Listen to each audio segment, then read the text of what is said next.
आप सभी का स्वागत है केपी इनोवेशन क्लास में। मैं हूं जितेंद्र कुमार मिश्रा। कल हम लोगों ने कहाँ तक पढ़ा था? लोथल तक। हम लोगों ने कल क्या पढ़ा था? लोथल तक। तो एक बार उसको रिवाइज कर लेते हैं। रिवाइज करने के बाद में फिर अगली क्लास में हम चलते हैं, जिससे ये होगा कि जो मैंने पढ़ा है वो एक बार रिवाइज हो जाएगा और उसको एक बार देख लेंगे तो जो भी छूटा होगा वो भी सही तरीके से आ जाएगा। जैसा कि दोस्तों इतिहास के तरीके से ही पढ़िए।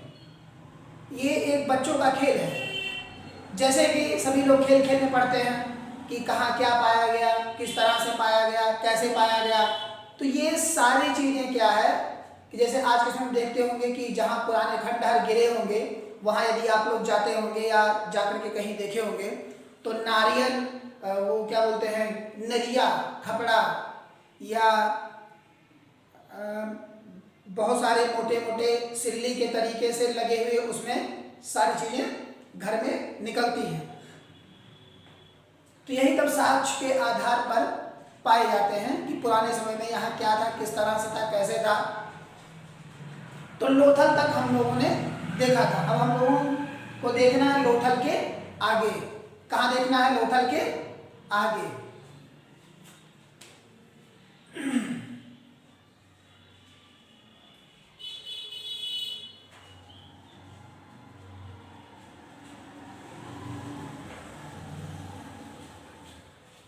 आप सभी को बाल दिवस की बहुत सारी शुभकामनाएं, ढेर सारी शुभकामनाएं और आशीर्वाद। आप सभी लोग पढ़िए और अच्छे से एग्जाम्स दीजिए। यहाँ से आपके यूपीपी, एसएससी, जीडी, लेखपाल और पीसीएस स्तर के जो भी क्वेश्चंस प्राप्त होते हैं या मिलते हैं वो सभी के सभी यहाँ से आपको मिल जाएंगे, जो बेसिकली सॉल्व हो जाएंगे।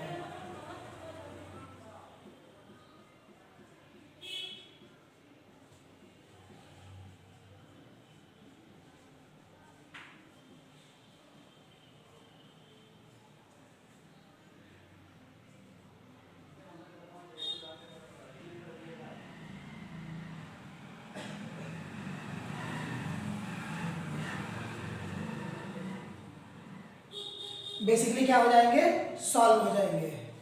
जो भी पीसीएस स्तर के क्वेश्चंस या बीपीएससी लेवल के या झारखंड स्तर के जो भी राज्य स्तरीय एग्जाम्स आते हैं उनमें सारे के सारे आपको मिल जाएंगे। यहाँ तक कि आईएएस के प्रीलिम्स एग्जाम्स को भी बीट करने का इसमें क्वेश्चन अप्रूवल हो जाएगा और इसमें आपको मिल जाएगा। तो लोथल अंतिम हम लोगों ने क्या देखा था? लोथल में देखा कि यार भोगवा नदी के किनारे स्थित है। इसमें सी स्पॉट यानी कि बंदरगाह बहुत सारे पाए गए और इसमें जो फेमस सबसे बंदरगाह थे वो थे पत्तन और गोदीवाड़ा बंदरगाह। पत्तन और गोदीवाड़ा बंदरगाह पत्तन और गोदीवाड़ा बंदरगाह ईरान के साथ व्यापार तथा फारस के साथ व्यापार और युगल समाधान यानी कि जोड़ी में दाह किए जाने का साक्ष्य प्राप्त हुआ है। अब हम लोग इसके आगे चर्चा करेंगे और इसी में देखे हैं कि रंगपुर गुजरात से क्या हुआ है? धान की भूसी मिली है। रंगपुर गुजरात से धान की भूसी मिली है। इसको अगर हम ऐसे पढ़ते हैं तो देखते हैं पहला क्या मिला था? सुतका गैंडोर,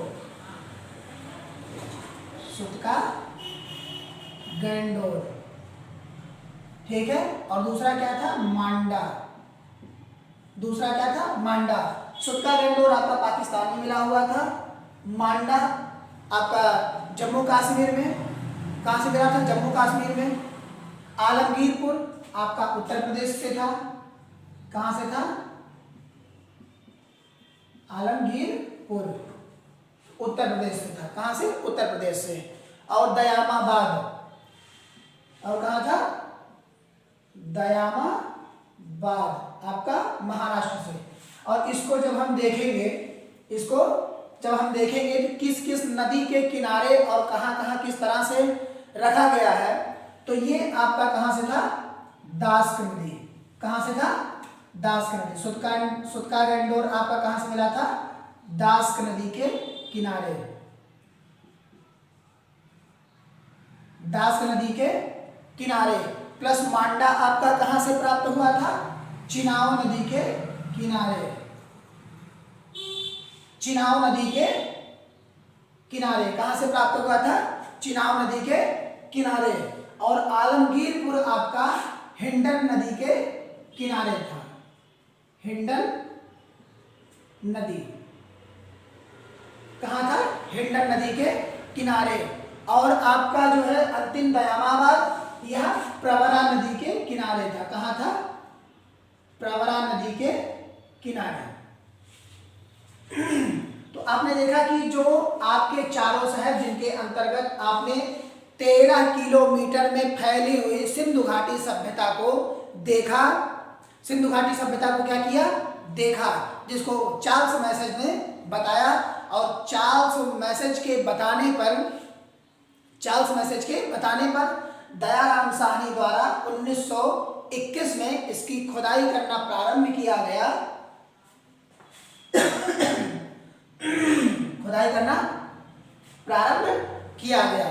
तो क्षेत्र जो थे वो दास्क नदी, सुत्का गैंडोर नामक स्थान बसा हुआ था, चिनाव नदी के किनारे मांडा, हिंडन नदी के किनारे आलमगीरपुर और प्रवरा नदी के किनारे जो कि महाराष्ट्र में है, दयामाबाद शहर प्राप्त हुआ था।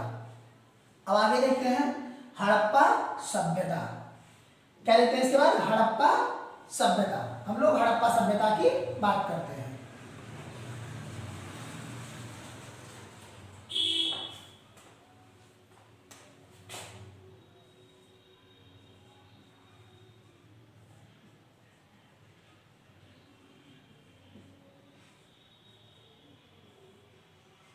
हड़प्पा सभ्यता, पहले हड़प्पा सभ्यता के बारे में हम जान लेते हैं, उसके बाद फिर हम देखेंगे। हड़प्पा सभ्यता आपका मोंटगोमरी जिला में पाया गया है, मोंटगोमरी जिला में, और यह पाकिस्तान में स्थित है, जो कि रावी नदी के तट पर है, रावी नदी के तट पर है। कहाँ है, पाकिस्तान में रावी नदी के तट पर, और मोंटगोमरी जिला में, पाकिस्तान के मोंटगोमरी जिला में। यहाँ से कुम्हार का चाक मिला है। अब कुम्हार का चाक यह दर्शाता है कि वहाँ प्राचीन सभ्यताओं में दिया, माटी के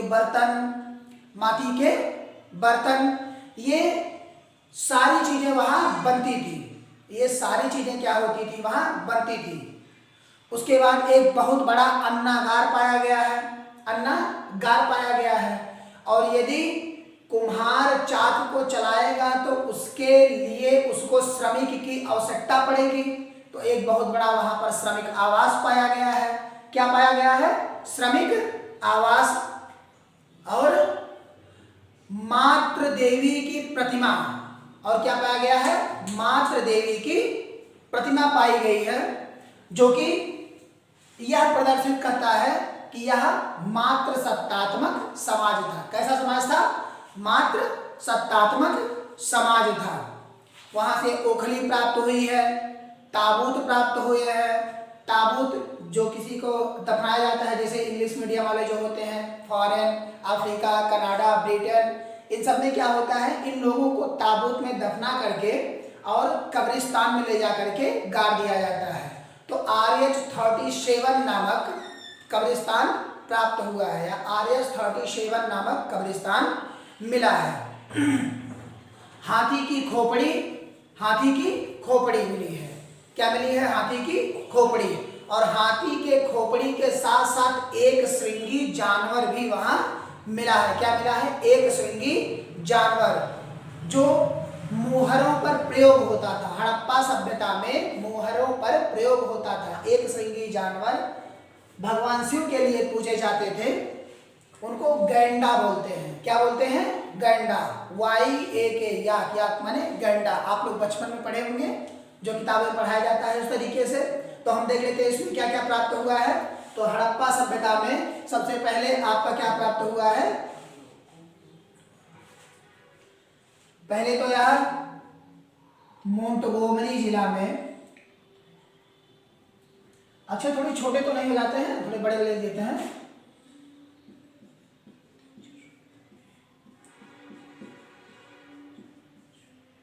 मोंटगोमरी जिला यह रावी नदी के किनारे स्थित है, पाकिस्तान में। कहाँ? पाकिस्तान में।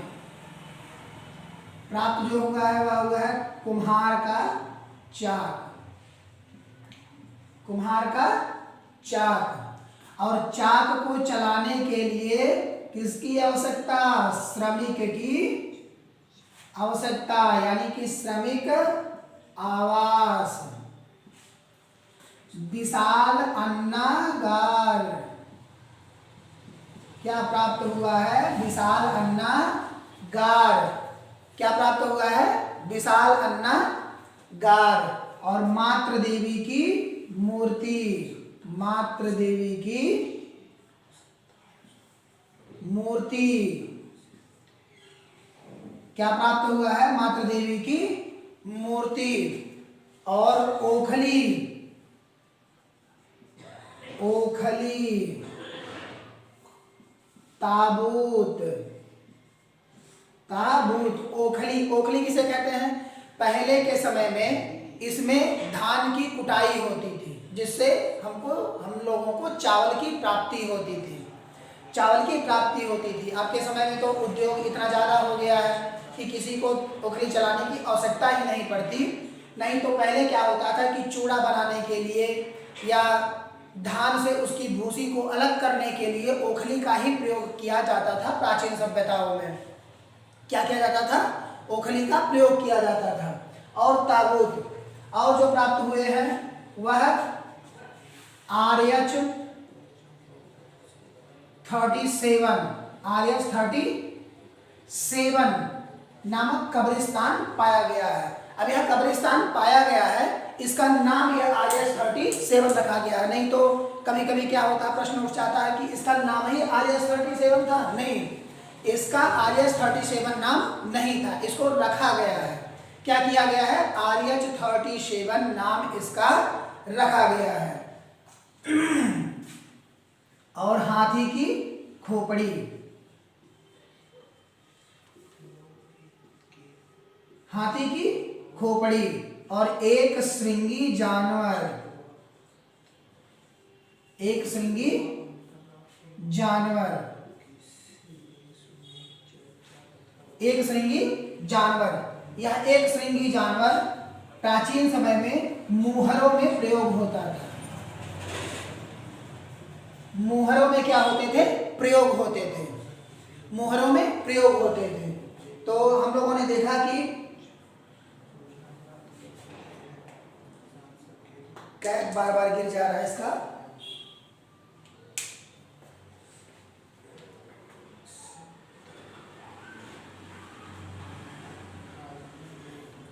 तो हमने क्या देखा इसमें?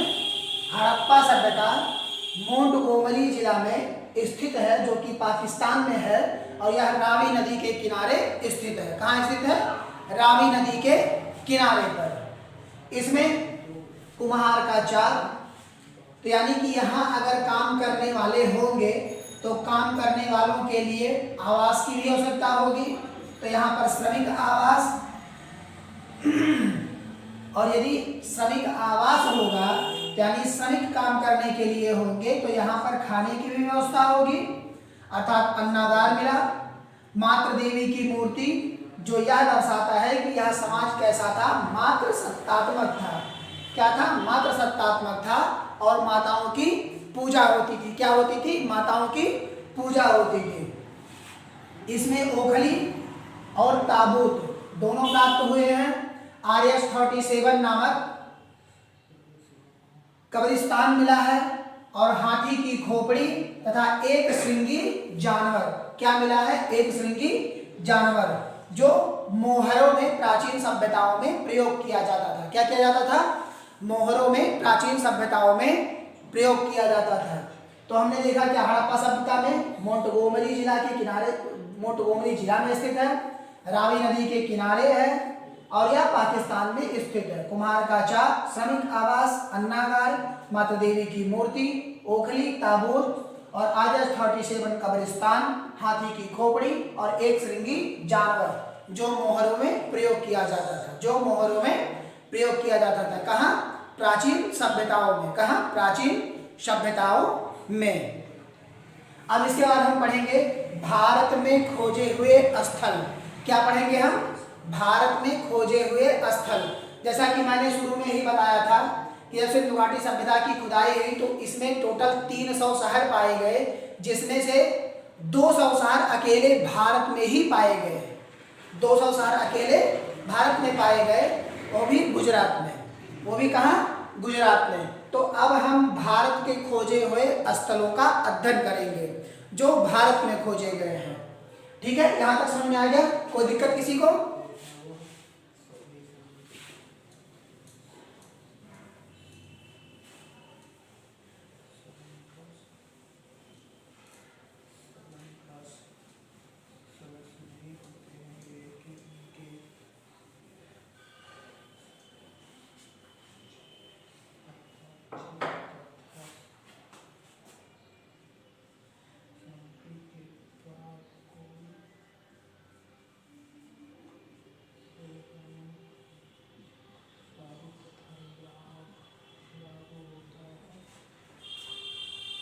भारत में खोजे गए स्थल। भारत में खोजे गए स्थल। अब भारत में कहाँ कहाँ से क्या क्या खोजा गया, किस आधार पर खोजा गया, कहाँ से क्या मिला, इन सारी चीज़ों को हम जानेंगे। इन सारी चीज़ों को हम जानेंगे। तो इसमें पहला जो खोजा गया वो था रोपड़। क्या था? रोपड़।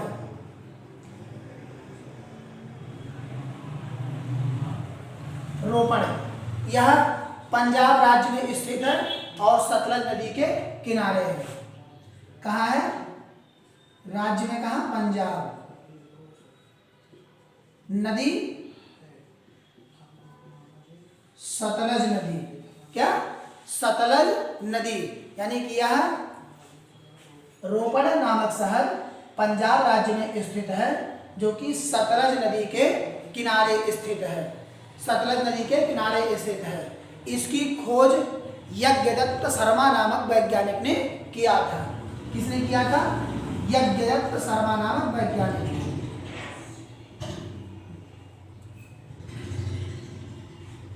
यज्ञदत्त शर्मा नामक वैज्ञानिक ने किया था। यहां से कुत्ते का साक्ष्य प्राप्त हुआ है। क्या हुआ है?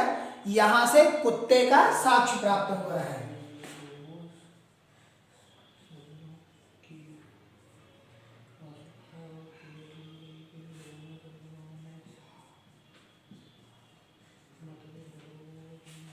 कुत्ते का साक्ष्य मिला है। क्या मिला है? कुत्ते का साक्ष्य। यानी कि रोपड़ नामक शहर में, जो कि पंजाब में स्थित है, सतलज नदी के किनारे, इसकी खोज यज्ञदत्त शर्मा नामक वैज्ञानिक ने किया था। और यहाँ पर जो साक्ष्य मिला वह मिला कुत्ते का साक्ष्य। क्या मिला? कुत्ते का साक्ष्य। दूसरा शहर है बनमाली।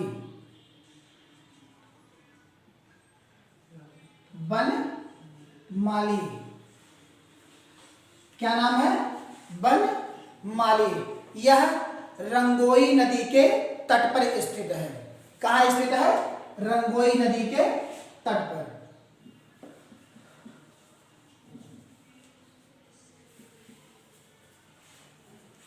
रंगोई नदी।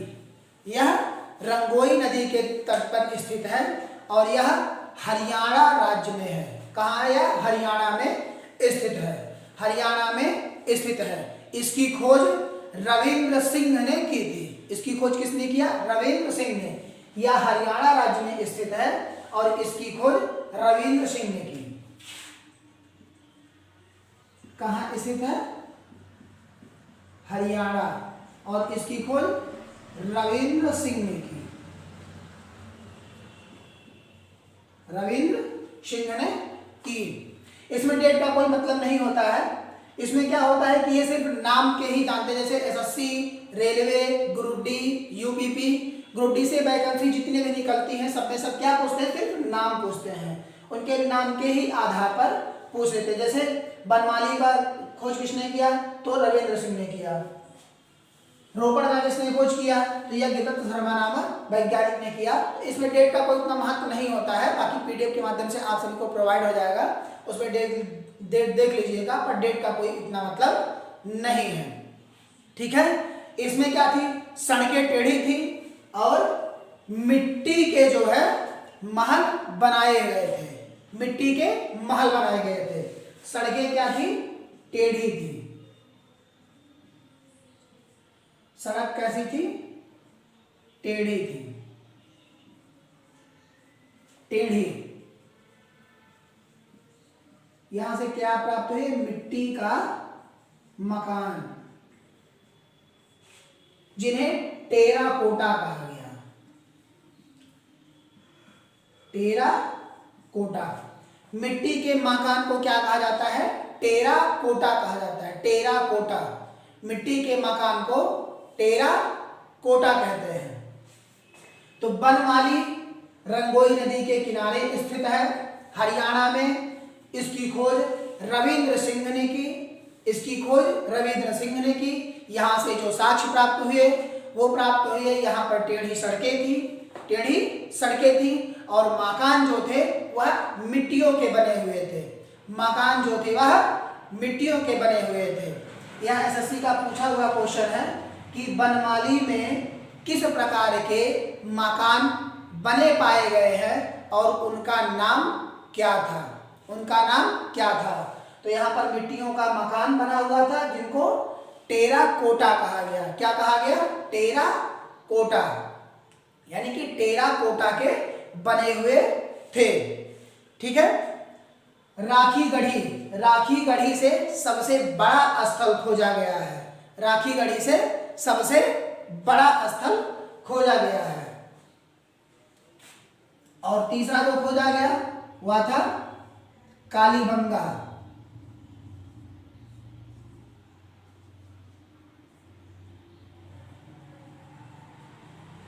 कालीबंगा क्या था, कालीबंगा, यह राजस्थान में स्थित है। यह कहाँ स्थित है, राजस्थान में। और इसकी खोज बीबी थापड़ और बीके थापड़ नामक वैज्ञानिक ने किया था। इसकी खोज किसने की थी, बीबी थापड़ और बीके थापड़। यह हरियाणा राज्य में स्थित है। कहाँ स्थित है, राजस्थान में, सॉरी राजस्थान में स्थित है। यह राजस्थान में स्थित है। इसकी खोज बीबी थापड़ तथा बीके थापड़ नामक वैज्ञानिक ने किया था। यहाँ से जो साक्ष्य प्राप्त हुए वो जुते हुए खेत प्राप्त हुए। क्या प्राप्त हुए, जुते हुए खेत, जिससे यह पता चलता है कि प्राचीन समय में खेती होती थी, प्राचीन समय में खेती होती थी और उसको जोत करके खेती का माध्यम बनाया जाता था। जैसे बैलों की दो जोड़ियों को बना करके, या आज के समय में देखेंगे, पहले के समय में बैल, जुआठा, ये हल, सारी चीजें हुआ करती थी जिनसे खेतों को जोत करके और सही तरीके से बनाया जाता था। और सही तरीके से बनाए जाने के बाद उनमें बीजारोपण करके धान के फसल, गेहूं के फसल, ये सारी चीजें क्या होती थी, उपजाई जाती थी। और यहाँ से कर्मकांड के साक्ष्य, कर्मकांड के यहाँ से पुस्तकें भी प्राप्त हुई हैं जो बताती हैं कि यहाँ पर कर्मकांड बहुत तगड़े तरीके से चल रहा था। कर्मकांड क्या था, बहुत अच्छे तरीके से चल रहा था। और यज्ञ करने के साक्ष्य, और यज्ञ करने के साक्ष्य, तो हम आइए देख लेते हैं। कालीबंगा यह राजस्थान में स्थित है। कहाँ स्थित है, राजस्थान में। इसकी खोज बीबी थापड़ तथा बीके थापड़ नामक वैज्ञानिक ने किया। बीके थापड़ नामक वैज्ञानिक ने किया। किसने किया, बीबी थापड़ तथा बीके थापड़ नामक वैज्ञानिक ने किया। यहाँ से जो साक्ष्य प्राप्त हुए वो प्राप्त हुए जोते गए खेत। क्या प्राप्त हुए, जोते गए खेत। और कर्मकांड, क्या प्राप्त हुए, कर्मकांड। और यज्ञ के साक्ष्य, यज्ञ के साक्ष्य। यहां से क्या प्राप्त हुए? यज्ञ के साक्ष्य प्राप्त हुए, जिससे पता चलता है कि उस समय भी धार्मिक चीजें हुआ करती थी, धार्मिक चीजें हुआ करती थी। तो हम लोगों ने देखा कि रोपड़ नामक शहर पाया गया जो कि पंजाब राज्य में स्थित है, या सतलज नदी के किनारे पर स्थित है। यज्ञदत्त शर्मा नामक वैज्ञानिक ने इनकी खोज की। यहां से जो साक्ष्य प्राप्त हुए वह कुत्ते के साक्ष्य प्राप्त हुए। बनमाली नामक स्थान जो कि रंगोई नदी के किनारे स्थित है, यह हरियाणा में है। रविंद्र सिंह नामक वैज्ञानिक ने इसकी खोज की। यहाँ सड़कें टेढ़ी थी और टेराकोटा के बने हुए मकान पाए गए, अर्थात मिट्टियों के बने हुए मकान पाए गए। उसके बाद कालीबंगा नामक स्थान खोजा गया जो कि राजस्थान राज्य में स्थित है। इसकी खोज बीके थापड़ तथा बीबी थापड़ नामक वैज्ञानिक ने किया। यहाँ पर सड़कें टेढ़ी थी, यहाँ पर सड़कें टेढ़ी थी। कर्मकांड के साक्ष्य, कर्मकांड के साक्ष्य तथा यज्ञ के साक्ष्य यहाँ से प्राप्त हुए। कर्मकांड के साक्ष्य तथा यज्ञ के साक्ष्य यहाँ से क्या हुए? प्राप्त हुए। इन सारी चीजों के बारे में हम लोगों ने जाना। अब इसके आगे देखते हैं, इसके आगे देखते हैं। यहां पर जो पाया गया उसके बाद मैंने आप लोगों को आगे पढ़ाया था, यहाँ पर मृदभांड काफी ज्यादा तरीके से पाए गए और वो कई कई प्रकार से, कई कई डिजाइनों से और अलग अलग सभ्यताओं में अलग अलग तरीके से पाए गए, अलग अलग सभ्यताओं में अलग अलग तरीके से पाए गए। तो हम देख लेते हैं कि इन मृदभांडों को कौन कौन से मृदभांड कहाँ कहाँ किस तरीके से पाए गए। ये क्वेश्चन बहुत पूछे जाते हैं, क्योंकि मृदभांड क्या होता है कि उस समय सुराही आप लोग जान रहे होंगे, जिसमें पानी पीने के लिए घड़ा कर सकते हैं, जो बड़ा खरीद करके लाते हैं, गर्मियों में रख देते हैं किसी कपड़े को लपेट करके या किसी बोरे को लपेट करके, तो पानी क्या होता है? ठंडा रहता है, तो उसमें पीने से अच्छा लगता है। उसमें ना कभी फ्रिज की आवश्यकता होती है ना किसी और चीज की। तो उसी प्रकार से क्या होता था? टेराकोटा के मृदभांड बनते थे। टेराकोटा अर्थात मिट्टी, उनको पोलेट्री कहते हैं। क्या कहते हैं? पोट्री। तो मृदभांड बनते थे। अब मृदभांड ये अलग अलग आधार पर अलग अलग जगह से प्राप्त हुए। तो हम मृदभांड देख लेते हैं कहाँ कहाँ से कैसे कैसे प्राप्त हुए। यहाँ तक समझ में आ गया होगा।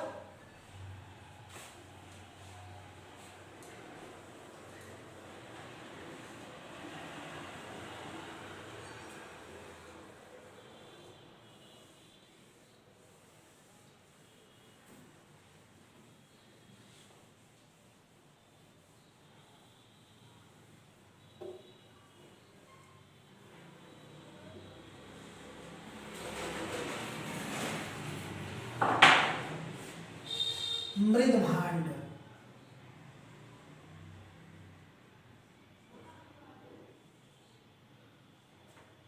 इसको इंग्लिश में बोलते हैं पोट्री।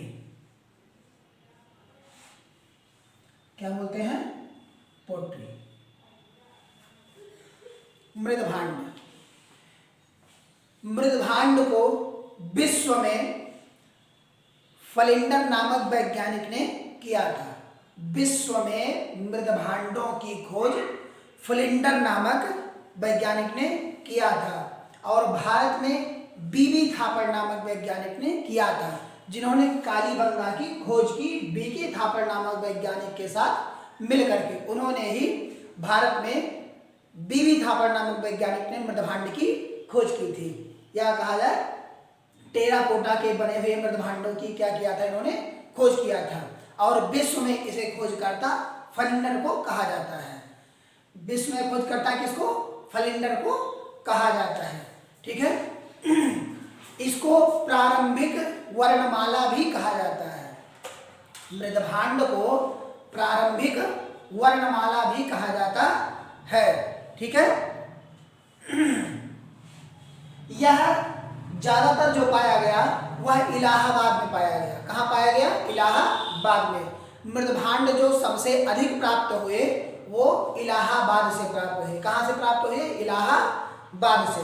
और इलाहाबाद में प्राप्त हुए उसके बाद हस्तिनापुर में प्राप्त हुए, जैसा कि मैंने पहले भी आपको बताया था जब अध्ययन ऐतिहासिक काल आपको पढ़ा रहे थे उस टाइम, तो मैंने बताया था कि यह हस्तिनापुर में भी प्राप्त हुआ था और काफी अधिक मात्रा में टेराकोटा के बने हुए मृदभांड हस्तिनापुर से प्राप्त हुए, हस्तिनापुर से प्राप्त हुए।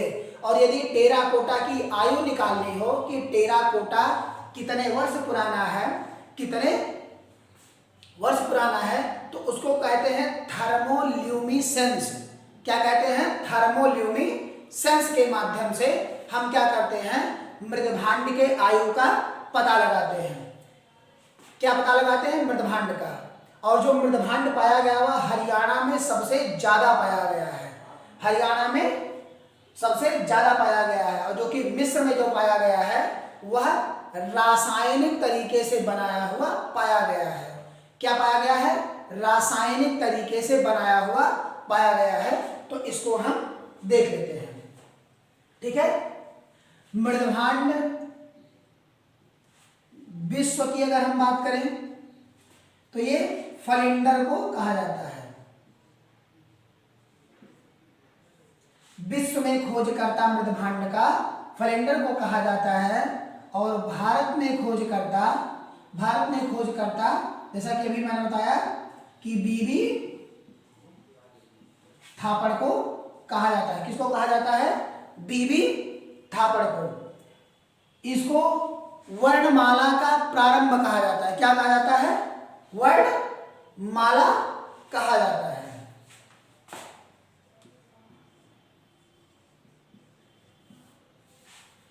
वर्णमाला कहा जाता है। यह इलाहाबाद से भी इसके साक्ष्य प्राप्त हुए हैं। कहां से प्राप्त हुए हैं? इलाहाबाद से। और हस्तिनापुर से भी बहुत सारे प्राप्त हुए हैं। क्या हुए हैं? हस्तिनापुर से भी काफी मात्रा में प्राप्त हुए हैं। और जो पहली बार प्राप्त हुआ था वह हस्तिनापुर से ही प्राप्त हुआ था। क्या हुआ था? हस्तिनापुर से प्राप्त हुआ था। कहां? पहली बार मृदभांड हस्तिनापुर से ही प्राप्त हुआ था, हस्तिनापुर से प्राप्त हुआ था, ठीक है। और मृदभांड की आयु यदि निकालनी हो, क्या करनी हो? मृदभांड की आयु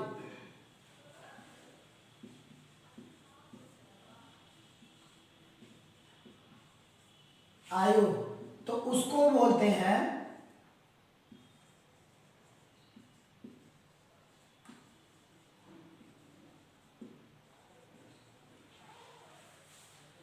थर्मोल्यूमिसेंस। क्या बोलते हैं? थर्मोल्यूमिसेंस। मृदभांड की जिससे हम आयु निकालते हैं उसको बोलते हैं थर्मोल्यूमिसेंस। इससे पता चलता है कि कितना पुराना मृदभांड है या किस काल का मृदभांड है।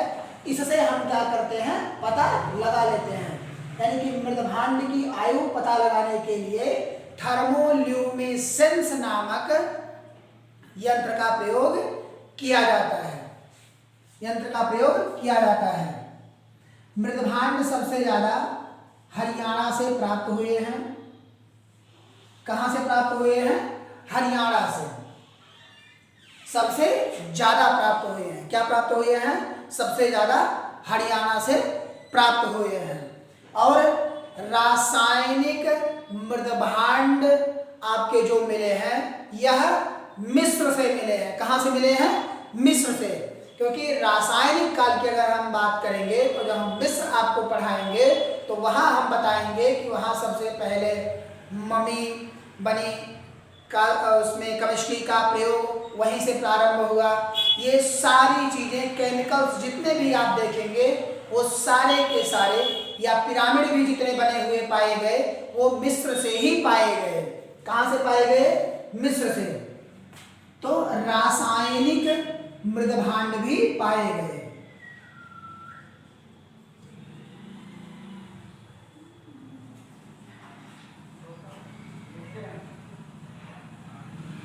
क्या पाए गए? रासायनिक मृदभांड। तो मृदभांड के बारे में हम लोगों ने जाना कि मृदभांड को क्या कहा जाता है, पोट्री कहा जाता है। विश्व में इसके खोजकर्ता फलिंडर को कहा जाता है। भारत में बीबी थापर नामक वैज्ञानिक ने खोज किया। इसकी आयु निकालने के लिए थर्मोल्यूमिनेसेंस नामक यंत्र का प्रयोग किया जाता है।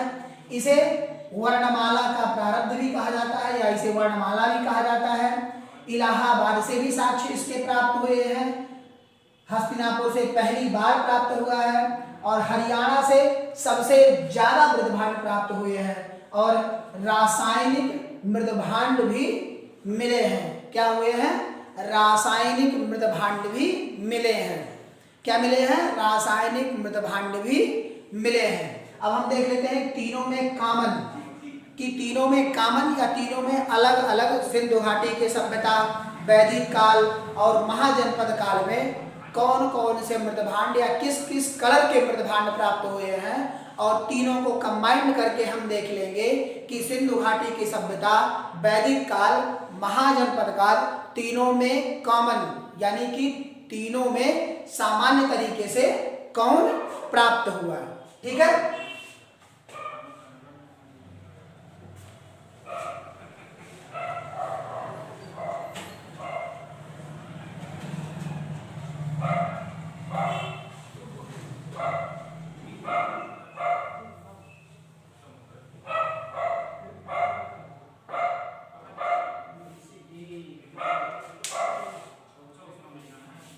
तो हम लोगों ने मृदभांड के बारे में जाना, यानी कि विश्व में खोजकर्ता फलिंडर को कहा जाता है। भारत में खोजकर्ता बीबी थापर नामक वैज्ञानिक को कहा जाता है।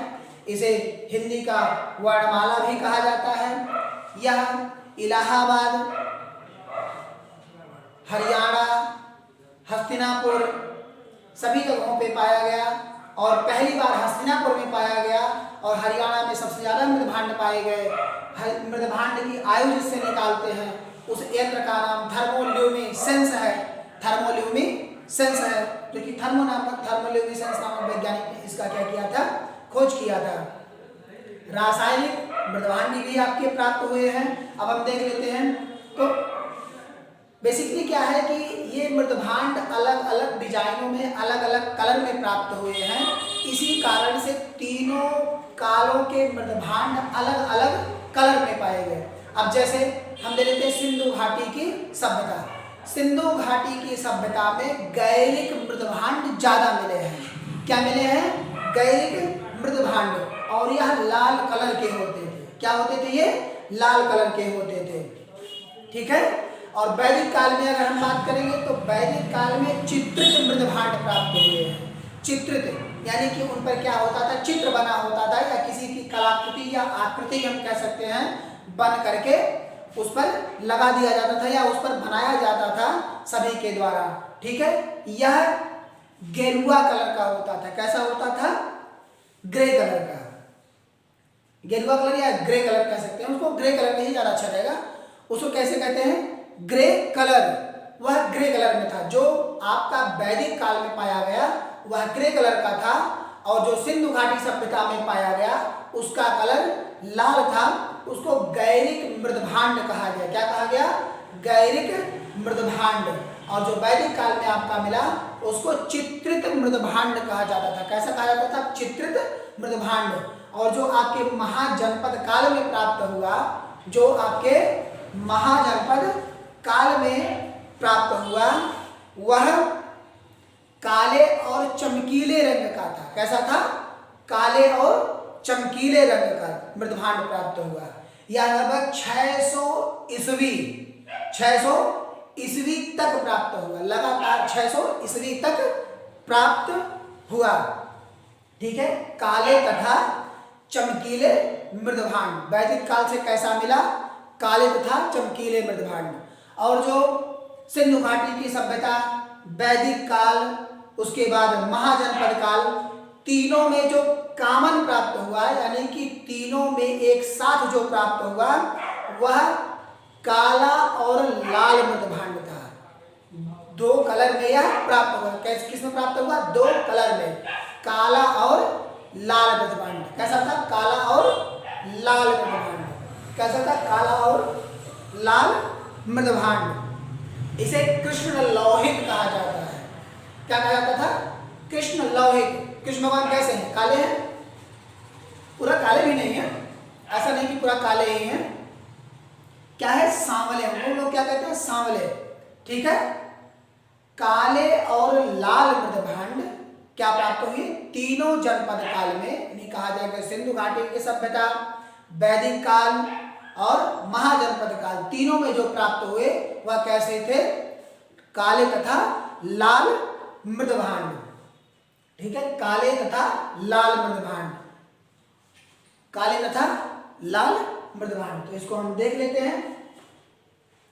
तो पहले क्या था? सिंधु घाटी की सभ्यता।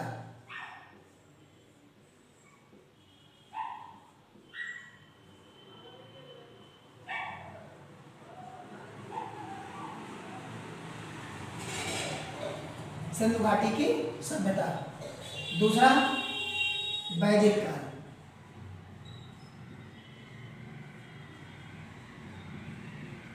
वैदिक काल। तीसरा महाजनपद काल।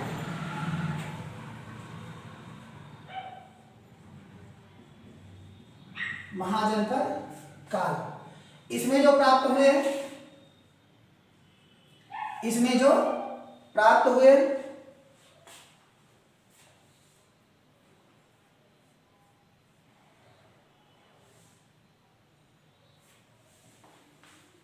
वह थे गैरिक मृदभांड। क्या थे? गैरिक मृदभांड, जो कि लाल कलर में था। कैसा था? लाल कलर में गैरिक मृदभांड प्राप्त हुआ, जो कि लाल कलर में था। इसमें जो प्राप्त हुआ वह था चित्रित धूसर मृदभांड। क्या था? चित्रित, यानी कि चित्र बना हुआ था। उस मृदभांड पर जो वैदिक काल में पाया गया, उस पर क्या बना हुआ था? चित्र बना हुआ था। वह किस कलर में था? ग्रे कलर में।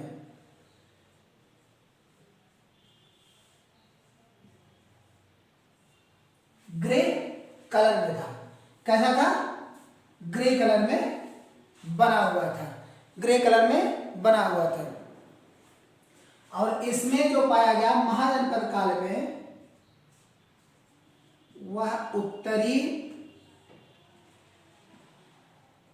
काले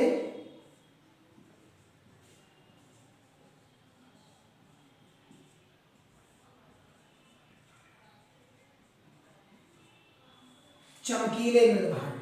क्या पाए गए? उत्तरी काले चमकीले मृदभांड। यह पाए कब गए? 600 ईस्वी तक। कब तक पाए गए? 600 ईस्वी तक। और इसमें जो प्राप्त हुए वह रासायनिक प्रयोग से बने हुए थे।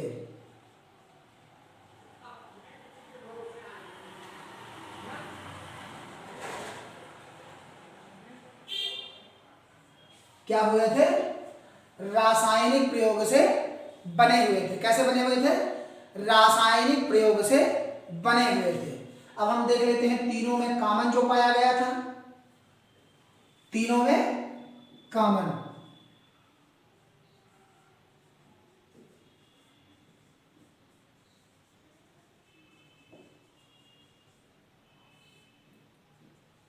तीनों में कॉमन की हम बात कर लेते हैं।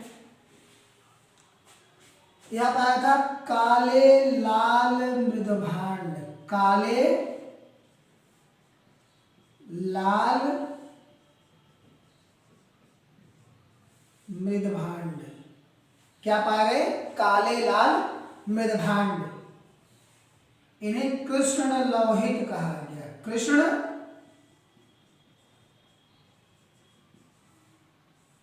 लोहित। कृष्ण लोहित मृदभांड। कृष्ण लोहित मृदभांड। ये सबसे ज्यादा पाषाण काल में पाए गए। सॉरी ताम्रपाषाण काल।